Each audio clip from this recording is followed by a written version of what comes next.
What's going on, folks? It's your main man, Rick the Dawn. Thank you all for clicking on this video. Hey, I guess you feel like having some leftovers, huh? Because I'm like the leftovers. You don't watch all the big channels, all the special effects, fly all over the place.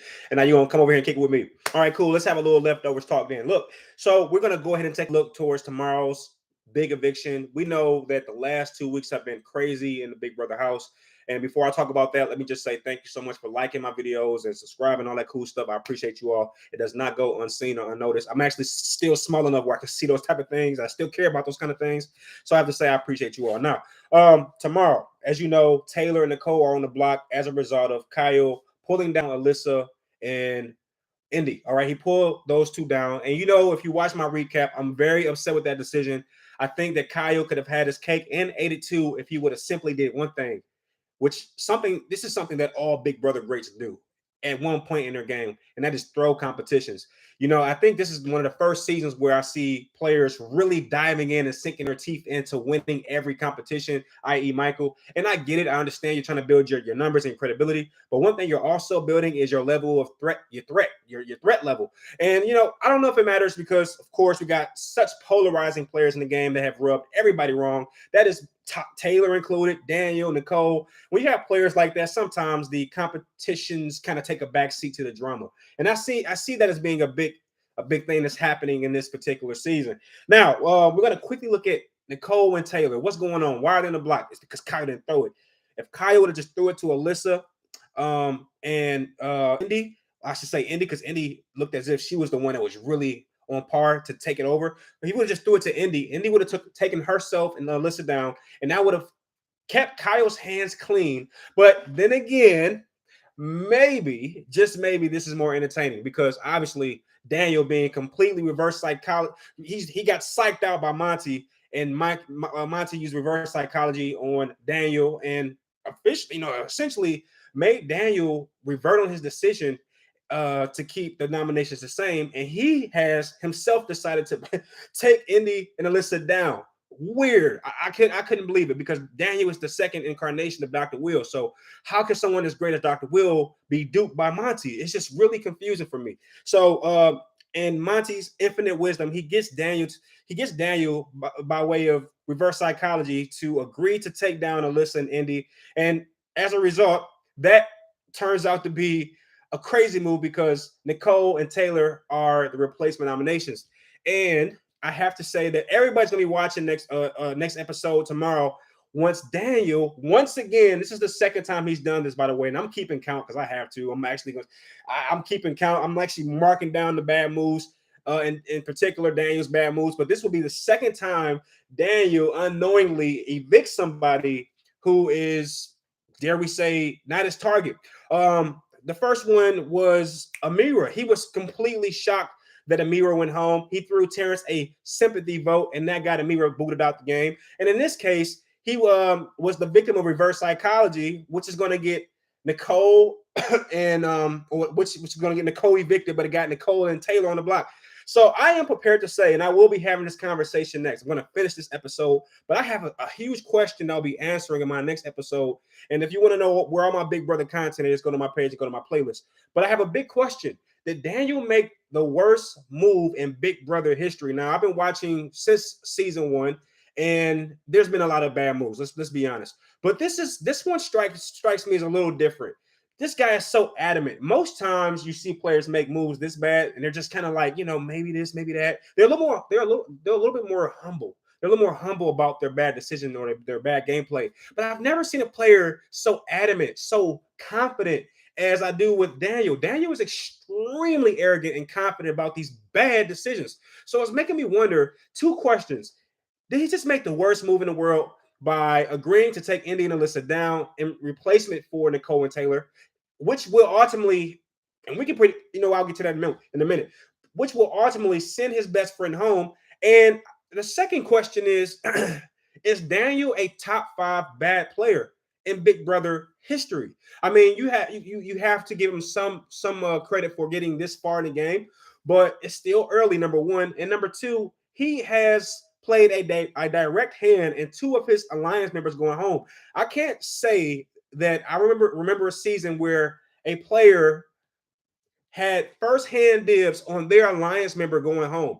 like I said, I've seen a lot of players get blindsided and not really knowing what's going on, but I can't say I've ever seen a player evict himself, evict two of his own alliance members. That's like unprecedented.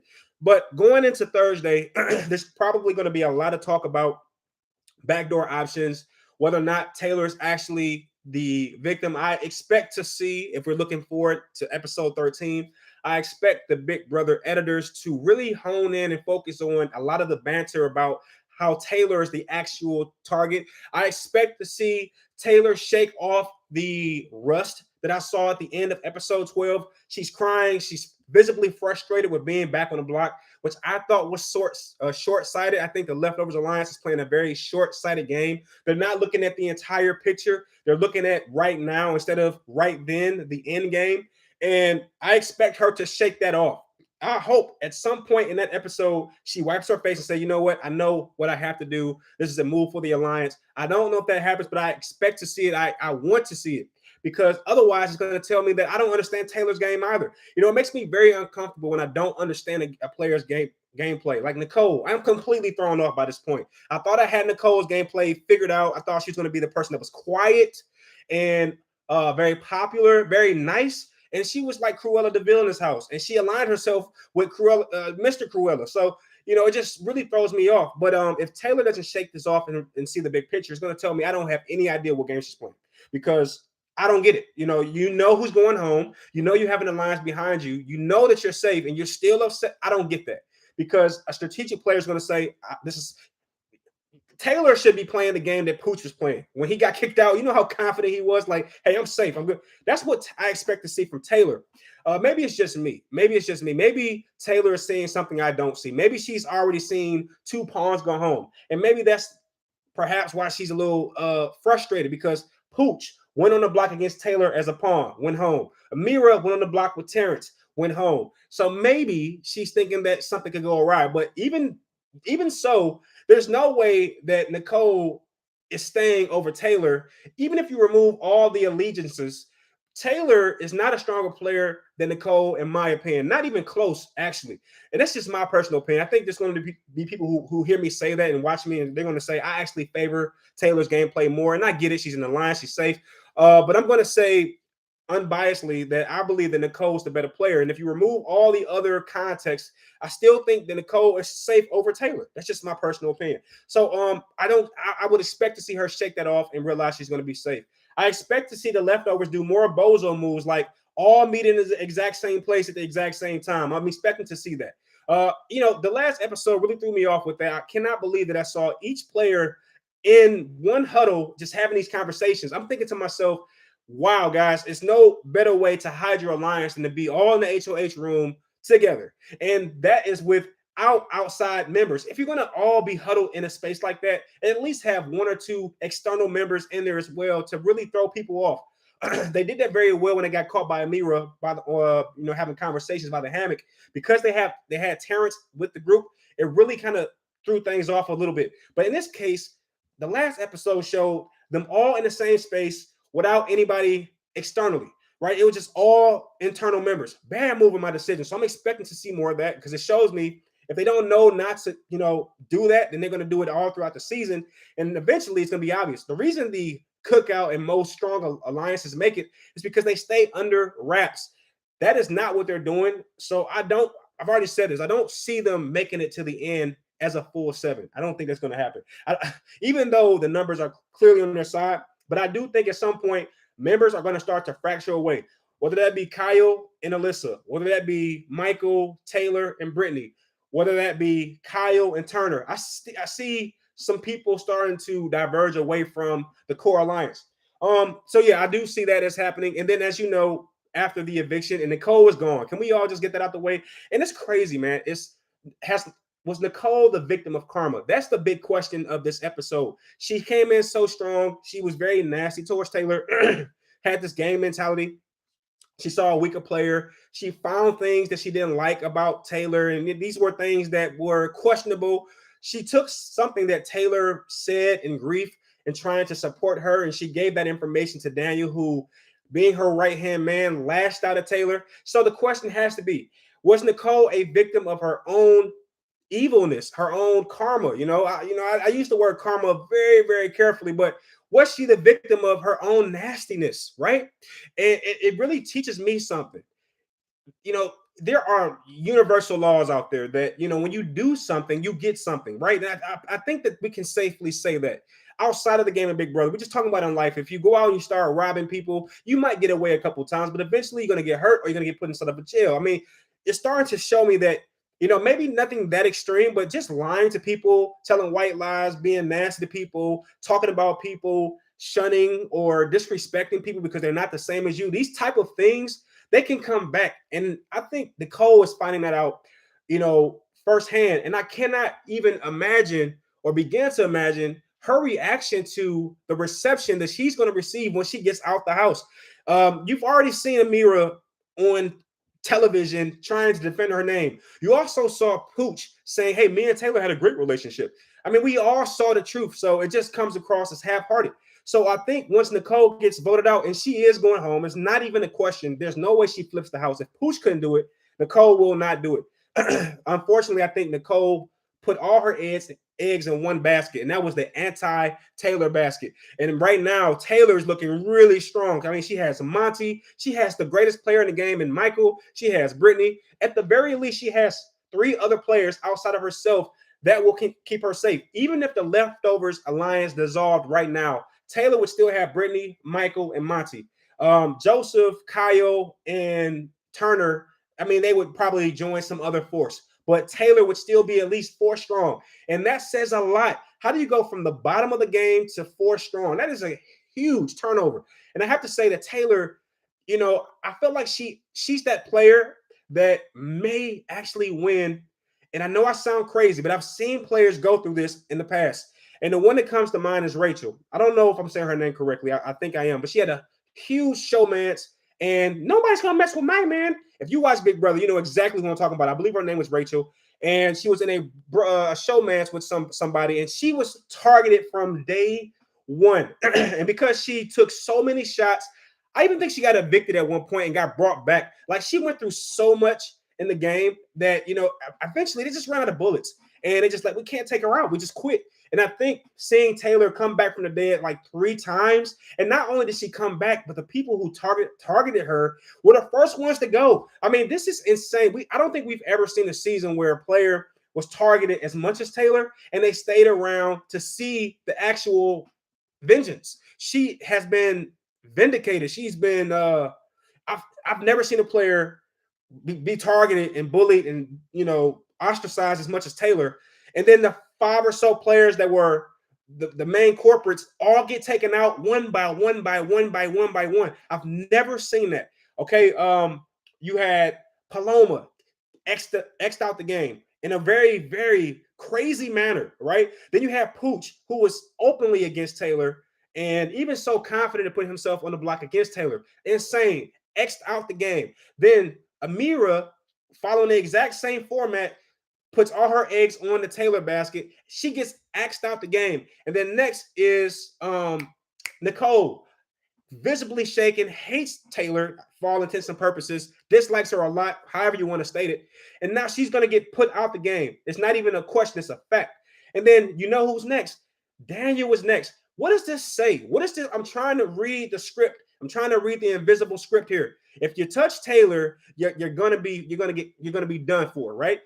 And it will be poetic justice if Daniel is the 5th player out of the game. Somebody has to be paying attention to this, but I don't see anybody talking about it. Each of Taylor's primary aggressors are all out of the game. And not only that, they're all out in sequential order. That is unheard of. If you just don't know, that doesn't really happen that way. And you know what's really funny? Taylor doesn't quite know that these people hated her. She didn't really know that Paloma didn't like her. You saw every time that she got confronted, she cried. She didn't know Pooch didn't like her. She didn't know that Ameerah didn't like her. She didn't know Nicole didn't like her. She didn't know that Daniel didn't like her. So it's almost like Taylor has a freaking angel in the house that's just slaughtering everybody on her behalf. This is insane. Okay, just doesn't happen. All right. And it also goes to show, you don't have to go out and get your own vengeance or avenge yourself. If you just be a good person, it doesn't matter who's targeting you. You know, these positive forces out here will take care of your work for you if you keep your hands clean. Because I don't know, I'm not even sure. I never seen Taylor, you know, strike back at anyone. She didn't strike back at Paloma, even after she left. She didn't strike back at any of these people. And even though she had the opportunity to go on the block and get Nicole out, you never hear Taylor say, "Hey, let's get on the block." Or put me on the block next to Nicole so I can see her get backdoored or whatever. Taylor doesn't even want to be on the block. So it just goes to show you that you don't always have to fight your own battles. You know, perhaps if you're a positive individual, these forces will fight on your behalf. It's just really interesting in that way. Now, after the eviction takes place and Nicole was saying bye-bye and she does her eviction interview with Julie, and you know that's coming, right? All right, just making sure. You know what Julie's going to ask her. She's going to say, do you know that there's a Leftovers Alliance? She's certainly going to ask her questions about the bullying of Taylor. And you know Nicole is going to certainly hit that switch and go back into girly girl mode and say, well, you know, I love Taylor. You know, it's going to and I hope she sticks to her guns. I hope that Nicole doesn't do that and say I don't like her. I really hope that happens. But if the other two people, that being, well, actually three, Paloma, Ameerah, and Pooch, are any indication, she will switch back and, you know, start to say positive things about Taylor now that the game is over, because they've all done that. And then you'll have the HOH competition, and who knows what that's going to be. If you watched my last episode, you know I wasn't a big fan of the veto competition. It was just like a cringe fest for me. But I want to go ahead and put on record, I will not be watching the live feeds. I know. I'm very dinosaurs in that way, very old in that way. But I like to be surprised. Why do you think I give out these episodes with so much, you know, energy? Is because I'm surprised. Like, you know, I haven't been oversaturated, so it still feels fresh to me. But I want to go ahead and say my top 3 picks are to win the HOH competition tomorrow. Before I give you my top 3, I'll tell you who it won't be. It will not be Nicole. Okay. But anyway, my number one pick will be Kyle. The way that the Big Brother narrative is working right now, you know, this game, even though it is live, even though it is reality TV and all these different things, it seems to follow a script as if every year, you know, the universe has to align a certain way. And the way that Kyle is being focused on, I feel like it's his turn. And I think he probably is going to go a little harder than everyone else because he wants to protect Alyssa. He sees that the leftovers are running out of options to shoot at this point. I mean, obviously the next pick is Daniel. But in order for Daniel to go on a block, that means Kyle has to go on a block. So Kyle has the most to lose here. If Kyle doesn't win, he's going to most likely either go on the block as a front or backdoor option. Not saying that he will be the backdoor, but because his partner is Daniel, he will probably go on the block to backdoor Daniel. So either he goes on the block or someone he loves goes on the block, that being Alyssa. So I believe that Kyle will have a little extra to say about this next competition.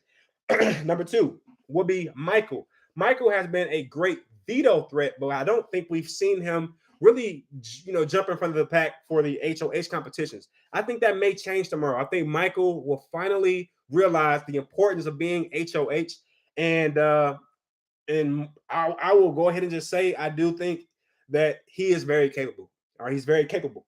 Now, my number 3 pick is going to be Joseph. I think Joseph is the last player that I'm waiting for to see what they can do. I thought Monty would be a bust, but I knew that he has something in him and he pulls it off. I felt the same way about I feel the same way about Terrence and Joseph, or I should say Kyle as well. But anyway, I think the point is, and then Kyle won the veto, so he kind of proved me right. Like, okay, I know this guy can do it, but I don't see it, and then he wins the veto. But going back to my point, I think that Joseph at some point will turn that switch and show some of that physical brute strength that he appears to possess.